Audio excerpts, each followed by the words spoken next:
Magandang umaga po sa inyong lahat. Ako pong muli si Pastor Bong, bumabati na isang mapagpalang Wednesday morning sa ating lahat. The topic that we're gonna discuss today, mga kapatid, is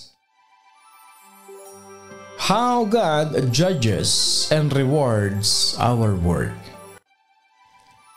What the Holy Bible says about how God judges and rewards our work. Inumpisahan natin yung ating kwentuhan, yung pag-uusap natin sa pagiging masipag. At sa pagiging masipag, marami tayong pagdadaanan na pagsubok sa buhay. Becoming a diligent person, we will face such trials and challenges in life that will really hinders us to continue being diligent o yung magiging pasipag natin.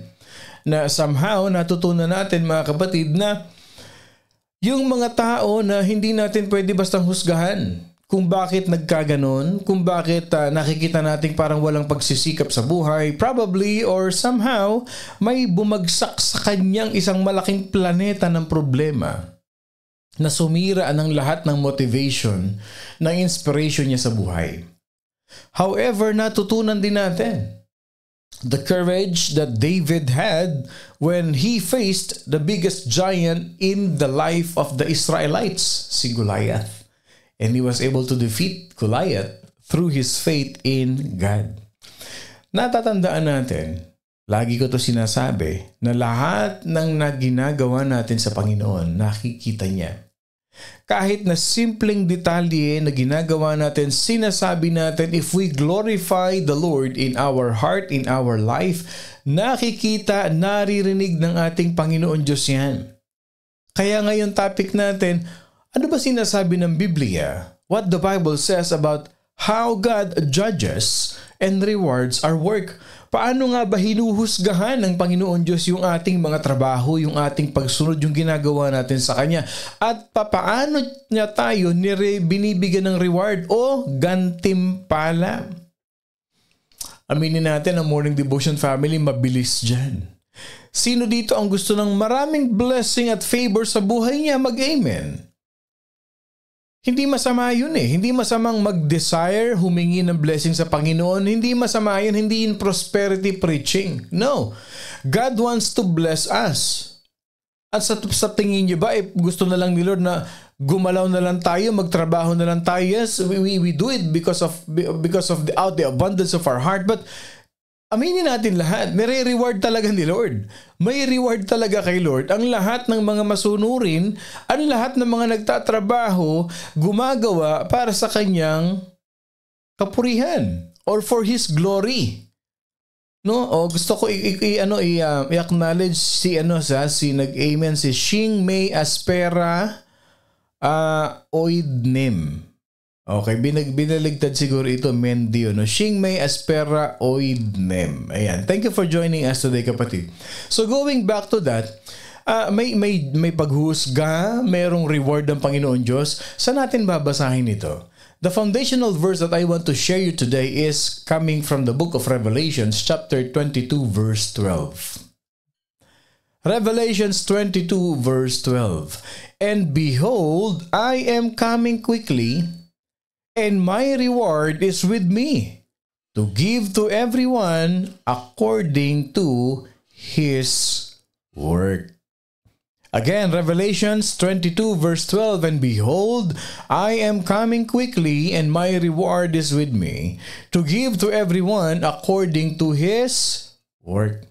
Sabi niya dito, and behold, I am coming quickly.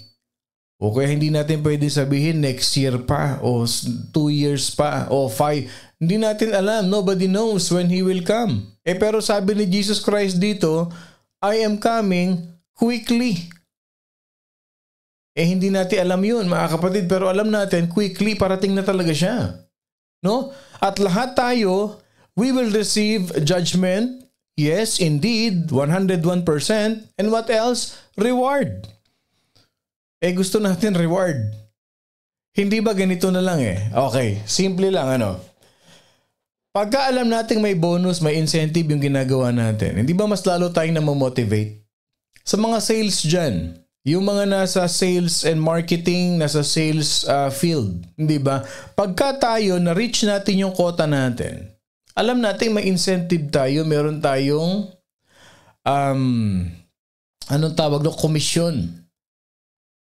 Bukod sa sweldo natin, apart from our monthly salary or 15-30 salary, meron pa tayong komisyon. Kaya sobrang nagsisipag ka kasi bakit sometimes yung pang-ipon mo, kinukuha mo sa komisyon. Yung mga ahente ganun. O yung extra na mga gusto natin sa buhay, nakukuha natin sa komisyon natin, bukod pa rin sa sahod natin. At eto pa, mga magulang, isa ito sa mga pang-motivate natin sa mga anak natin. Anak, mag-aral ka mabuti. Pag nakagraduate ka, ibibili ko yung gusto mong this and that. Di ba mas lalong na-motivate? Hindi sa sinusuhulan natin sila. But bilang magulang, gusto natin, pag binibigyan natin ng reward yung anak natin, natutuwa sila. At sometimes, we use that as a motivational tool para mas lalo silang magsikap sa buhay. Para mas lalo silang ma-determine, ma-motivate sila kasi pag natapos ko ito, yung business namin, ipapartner na ako ng daddy ko. Kaya kailangan pagbutihan ko ito kasi para din sa akin ito, para sa kinabukasan ko ito. Same thing with our Lord. Same thing din sa ating Panginoon Diyos. He will judge and He will reward us. Though we consider the Apostle Paul the greatest missionary, the greatest evangelist in history. Pero tatandaan ninyo, si Apostle Paul, great evangelist, greatest missionary. Pero maniniwala ba kayo na mas maraming natanggap na batikos, na sakit ng katawan, mas maraming tinanggap si Paul na lashes, mas maraming tinanggap si Paul na humiliation, insults, criticism than honor and compliments? Totoo yan. Ilang beses ikinulong si Paul. Ilang beses binugbog si Paul. Ilang beses nilait si Paul. Ilang beses si Paul na niyapakan ang pagkatao niya dahil sa pagsunod niya sa Panginoon. He spent more time in jail than in mansions. But how did he continue such hardship in his life? Alam mo kung ano yung nag-motivate kay Paul? Yung reward ng Panginoon Diyos sa kanya. Yes, the life of Paul. Kung meron akong sasabihin idol ko si Paul. Pero unang-una na si Jesus Christ. Pero yung hardship, pareho halos sila eh. Paano na-motivate si Paul? Tinignan niya si Jesus Christ. Paano na-motivate si Paul? Paano kinaya ni Paul lahat ng mga pasakit, lahat ng mga pahirap sa kanya, even up to the point na yung huling-huling araw niya, papatayin na siya. Ano sabi ni Paul? I have finished the race. Natapos ko ang takbuhin. At excited na ako. Di ba sabi niya, to die is gain and to live is Christ. Ang pamumuhay, ang mabuhay ay sa Panginoon. At ang kamatayan, reward yun. Yung kamatayan, graduation to another level yun, mga kapatid. Pero he was considered the greatest missionary evangelist. How much more sa ating mga pastor? Yung mga pastor na nakikinig sa atin ngayong umaga, those pastors who are listening right now, kapatid, tandaan mo ito, the more they persecute you, the more they destroy you, the more they humiliate you, the more they insult you, mas lalong lumalaki ang reward natin kay Lord. At doon ang gagaling yung anointing natin. They can humiliate you. They can insult your pagkatao. They can insult your educational background. They can insult how you speak English. They can insult your whole being. But they cannot mock your anointing. Same thing with us, mga kapatid. Paano tayo titibay? Paano tayo lalakas sa paglilingkod sa ating Panginoon Diyos? Paano tayo titibay sa pagsunod sa ating Panginoon? Ang isipin natin, hindi nasasayang ang lahat ng ginagawa natin. Yung paggising mo ng umaga, inuna mo si Lord. Imbis na nakikinig ka ng kung ano-anong balita, inuna mo ang morning devotion. Though there are hardships in life, but you choose to obey God. Sabi ni Paul sa 2 Timothy chapter 4 verse 8, in the future, there is laid up for me the crown of righteousness which the Lord, the righteous judge, will award to me on that day. 2 Timothy 4:8. 2 Timothy 4:8. I-memorize nyo yan. Pag nangihina kayo, basahin ninyo, i-print ninyo, idikit ninyo sa ref. Idikit ninyo sa kusina. Para pagka medyo nagdadramang bukid ka, medyo hinahama ka, nilalait ka, idikit mo yan sa table mo, sa office mo. Pagka nape-pressure ka, minamak ka, nilalait ka ng kapwa mo, ng boss mo. Ang napapakarami pong OFW na mga kapatid natin, lalo na pag nasa Middle East ka, lalaiting ka na akala mo sila ang mas magaling sa iyo. Yung mga amo na, ilagay mo yan eh. Ano sa Tagalog yan? Basahin natin. 2 Timoteo 4:8. Kaya't mula ngayon ay nakalaan na sa akin ang putong ng katwiran. Kailan na mag-uumpisa yan? The moment you accepted the Lord Jesus Christ and you have established your relationship with Him. Tuloy natin. Nakalaan na sa akin ang putong ng katwiran na ibibigay sa akin ng Panginoon na tapat na hukom sa araw na iyon. At hindi lamang sa akin kundi sa lahat din naman ng mga naghahangad sa kanyang pagpapakita. Sino ba excited na makita si Jesus Christ? Obviously, ikaw at ako, tayong lahat mga kapatid na naniniwala, sumusunod sa ating Panginoon kasi excited tayo makita siya kasi master natin siya, tatay natin siya. Ano ibibigay sa atin? Righteousness, reward. Ang hindi lang naman excited makita si Jesus Christ yung hindi naniniwala na pupunta siya sa langit. Yung walang relationship kay Jesus Christ. Yes, that's true. Pag Kristiyano ka, hindi ka takot mamatay. I am not afraid to die because the moment I close my eyes here on earth, the moment I open my eyes, I am with my Jesus Christ. That's true. Can I see an amen to that? Can I see an amen to that? O nag-amen si Sister Lizelle Okuda. Can I see an amen to that? Pagpikit ng mata mo dito sa lupa, kapatid. Next time you open it, kaharap mo na si Jesus. Wow, ang sarap ng pakiramdam nun. Na makikita mo na si Jesus Christ. Why would Moses live his luxurious life in the palace of Pharaoh? Bakit kaya iiwan niya? At pinagpalit niya sa disyerto? Because he considered.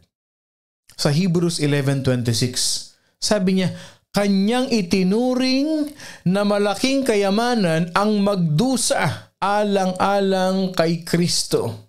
Kaysa saan sa mga kayamanan ng Ehipto, sapagkat kanyang pinagtutuunan ng pansin ang gantimpala. Yun ang reward. Na kay Jesus Christ ang reward. Reproach of Christ greater riches than the treasures of Egypt. Why? Because he was looking for the reward. Yun ang tunay na reward, kapatid. Serving God. It produced Moses an endless storehouse of heavenly reward. Though it meant a lifetime struggle to him, hindi naging madali ang buhay ni Moses. Hindi naging madali ang buhay ni Moses. Sa simbahan nga lang, meron lang 2, 3, 4, 5 na mareklamo sa simbahan. Sakit na sa ulo yan. Isipin mo ilang milyon yung Israelites na reklamo kay Moses. For 40 years. Sa wilderness, walang ginawa kundi magreklamo. At kung minsan mga pinagpaplanuhan pa siyang patayin, hindi ka ba sasakit ang ulo nun? Kaya siguro sabi, sumakit na ang bangs ni Moses. But he was able to persevere. Why? Because he was looking for the reward. Every act, lahat ng ginagawa natin, every word, mga kapatid, at lahat ng ating naiisip will be credited by Christ. Bakit? 1 Corinthians chapter 3 verse 8. Each will receive his own reward according to his own labor. Ano sabi ng Biblia? Ngayon, ang nagtatanim at ang nagdidilig ay iisa. At ang bawat isa ay tatanggap ng kanyang upa ayon sa kanyang paggawa. If we seek to glorify God with a diligent and humble spirit, our crowns will multiply. Wow, ang sarap naman nun, Pastor. Totoo yan, hindi ako may sabi, si Lord. If we seek to glorify God, kung uunahin lang natin na papurihan, pasalamatan, no matter what happens, sumunod sa Panginoon with a diligent, may kasipagan, may humble spirit sa pagsunod, yung ating putong ng buhay, our crowns will multiply. Pag inuna natin, hanapin, sundin, sipagan ang Panginoon Diyos, dadami ang ating reward. Pero ito naman ang kabaligtaran. If we seek only to please others, if we only seek to reap their praise, then our rewards will shrink. Nakuha nyo? Pagka inuna natin, pagsikapan natin, pagsipagan natin, mga kapatid, na purihin, pasalamatan, paglingkuran ang Diyos, ang reward daw natin lumalaki. Pero pag inuna natin i-please ang tao, at hanapin natin yung papuri ng tao sa atin, mga kapatid, yung rewards natin sa langit lumiliit. Bakit? Tinatanggap mo na yung reward mo sa tao. Pag may ginawa ka, gusto mo nababati ka, napupuri ka. Pag hindi ka napuri, magtatampo ka, magagalit ka, lalayas ka. Bakit? You are seeking the praise of people in your life, not the praise of the Lord. Pag may ginawa ka sa church, hindi ka nabati, praise the Lord, mas gusto ko yun.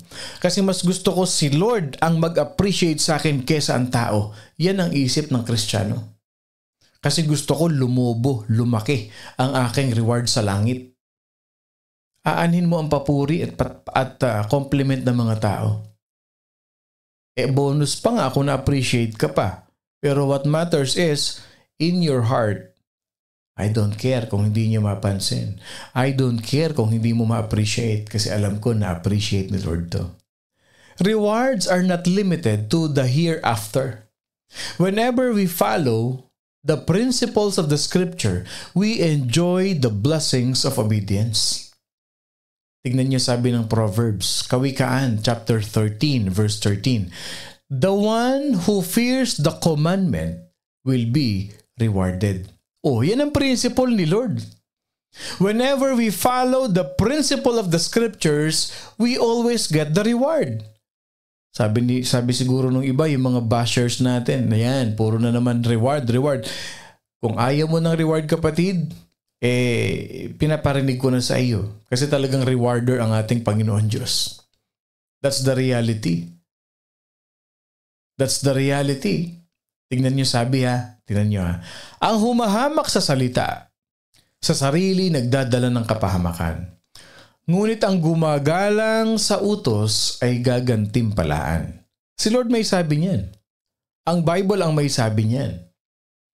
At kung alam kong ako yun, mag-i-amen ako. Amen. Ako yun. Bakit? I follow the principles of Scriptures. Ibig sabihin ng principles of Scriptures, sumusunod ka sa pinagagawa ng Lord sa'yo.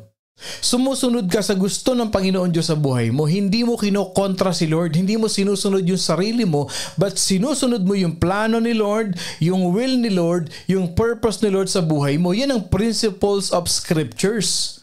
And the one who fears the commandment, the one who follows the principle of God will be rewarded. When Peter reminded Jesus that he had left everything behind to follow the Messiah, ano sabi ni Jesus Christ sa kanya? Sabi ni Peter, no, iniwan ko lahat para sa iyo, Panginoon. Dahil I decided to follow you. Tingnan niyo yung reply ni Jesus Christ ha. Tignan ninyo ha. Okay, tingnan niyo. Ano gusto niyo? English muna bago Tagalog? Okay. Sabi ni Jesus Christ sa kanya, tandaan niyo sabi ni Peter ganito, Master, iniwan ko ang lahat, ang negosyo ko. Because I decided to follow you. Yung kanta natin kanina, ito ang sagot ni Jesus Christ. Diba sabi niyo kanina, I have decided to follow Jesus Christ. Nung kumakanta kayo, nung dineclare niyo yan, tinype niyo sa comment section, narinig ni Lord yan na sinabi niyo.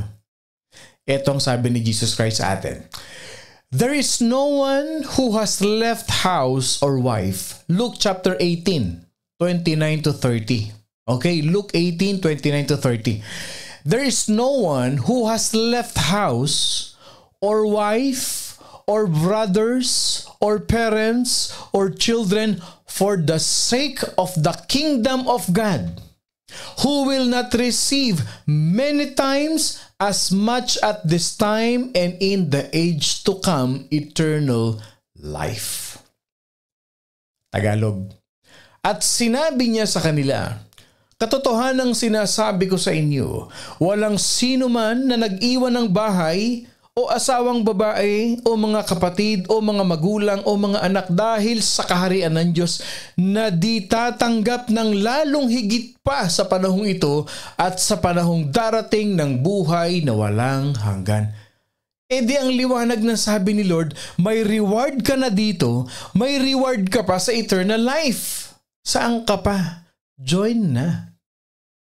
Hindi ba saan ka pa? Walang sino man. Ibig sabihin, hindi masasayang. Pag inuna mo si Lord, pag pinprioritize mo si Lord, if you choose God above all else, there will be a reward in this time, there will be a reward in heaven. Sabi niya, who will not receive many times as much at this time. Biro mo as much. Hindi ang dami nun. Pag ang isang Kristiyano, when one Christian knows God and serves God, every product of her life will be rewarded either in this life or in heaven. Bakit? Because God watches all our ways. Tinitignan, nakikita, naririnig ng Panginoon Diyos ang lahat sa atin. And He has promised to perfectly reward us. Can I see an amen to that? Can I see an amen to that? Pero ninyo, if we're gonna be watchful, magiging maingat tayo sa ating pamumuhay, nabubuhay tayo ayon sa utos ng Lord. We live according to the will of God in our life. We think about how God wants us to think.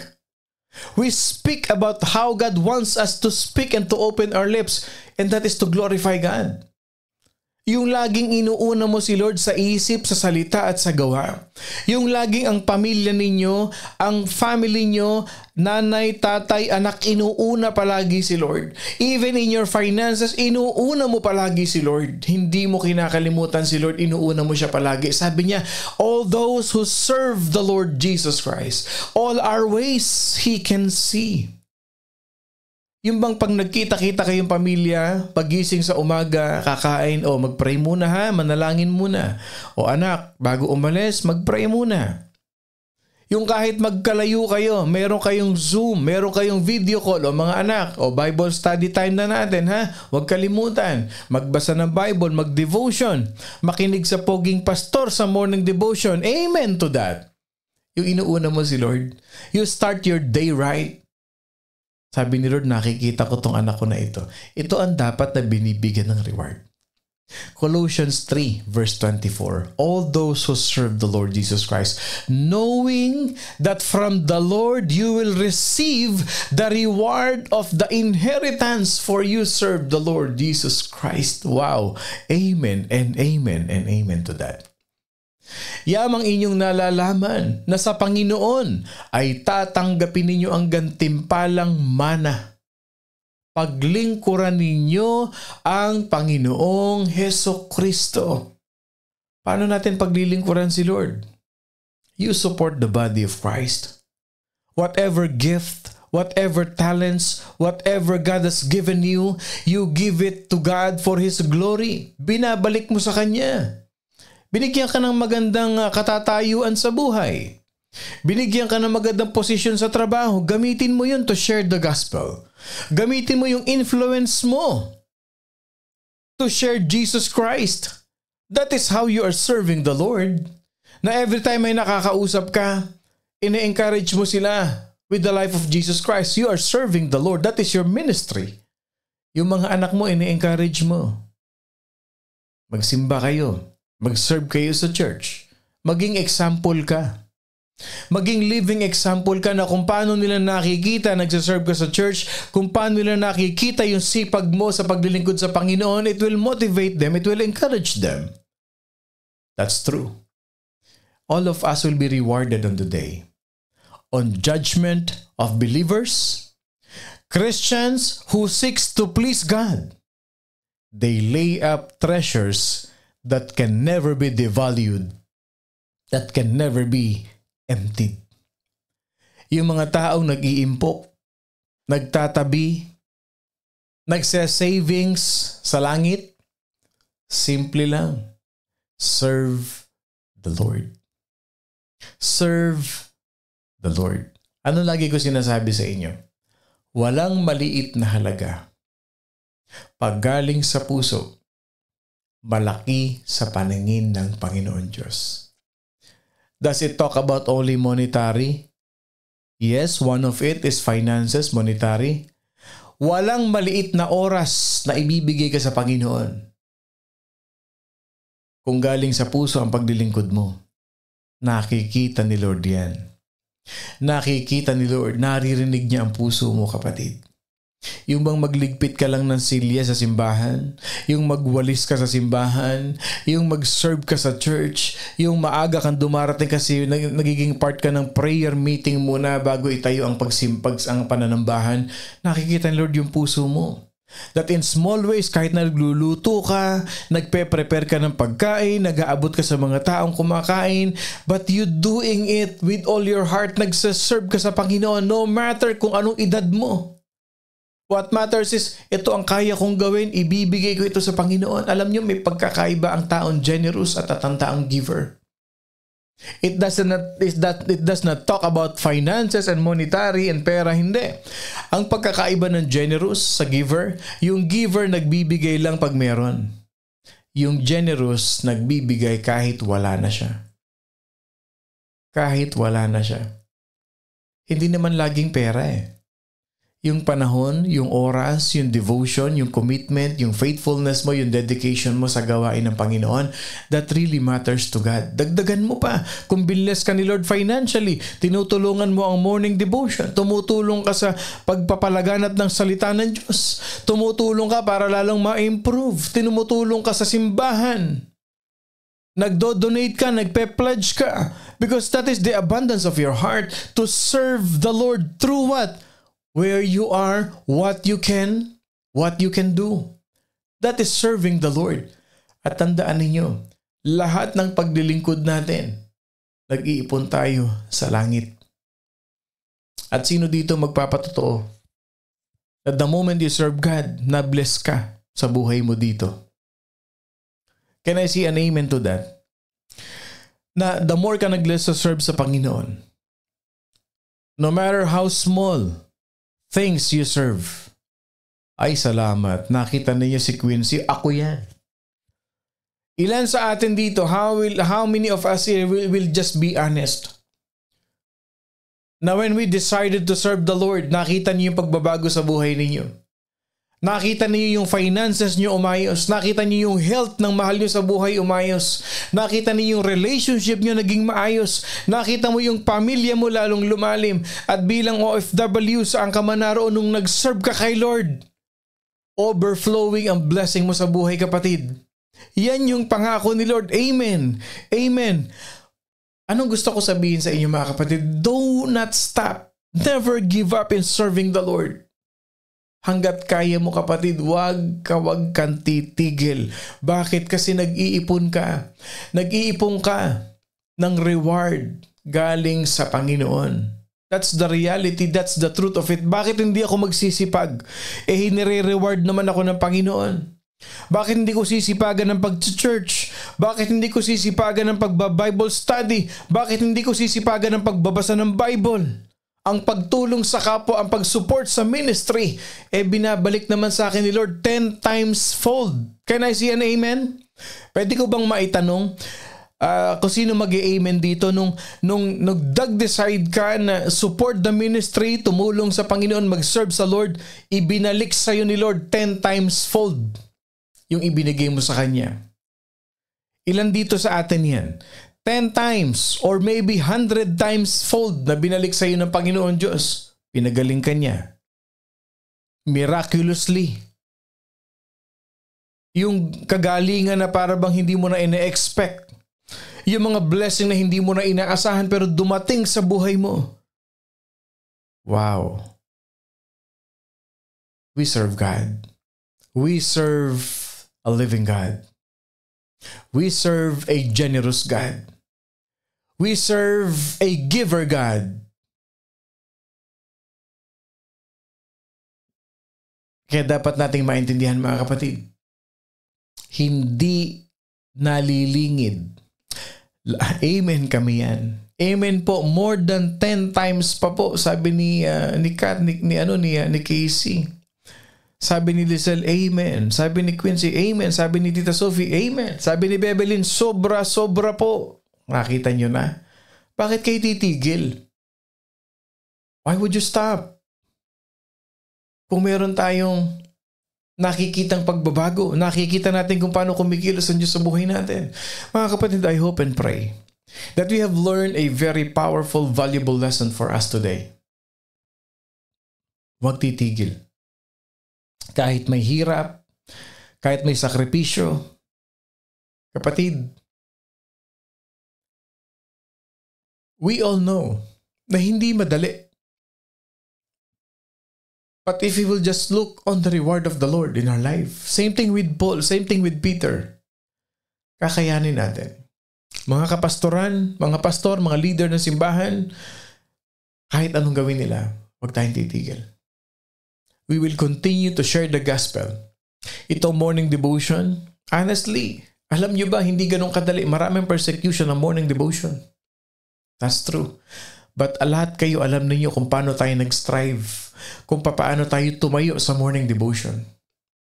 People will say false teaching. People will say scammer daw.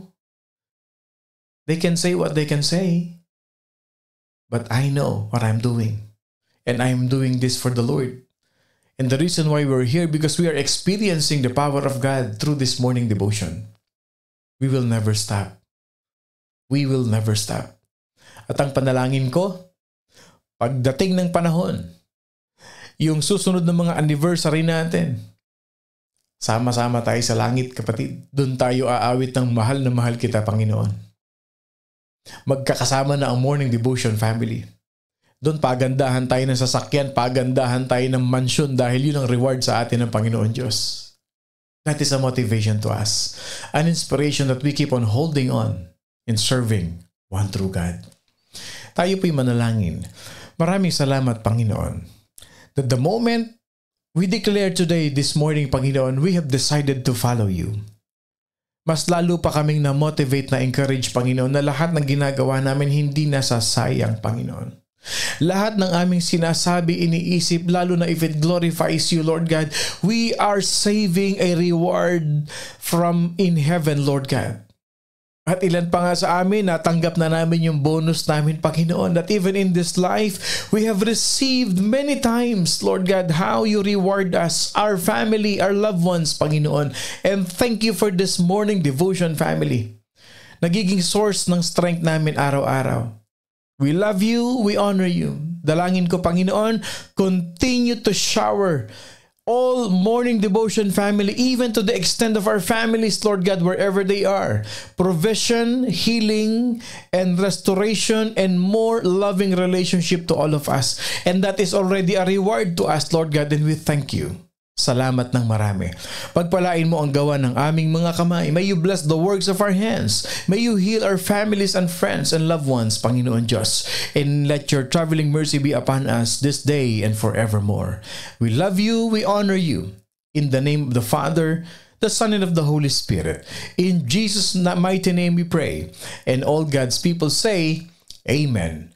And Amen. And Amen. Magandang umaga po sa ating lahat. Ako pong muli si Pastor Bong, bumabati na isang mapagpalang Wednesday morning sa ating lahat. Laging tatandaan, be inspired, be encouraged, be motivated in serving the Lord no matter where you are. You can start from where you are. Ano man ang kaya natin gawin, ibalik natin na may buong kapurihan, bringing glory and giving glory to our living God. Dahil may reward tayo sa Kanya. in His perfect time.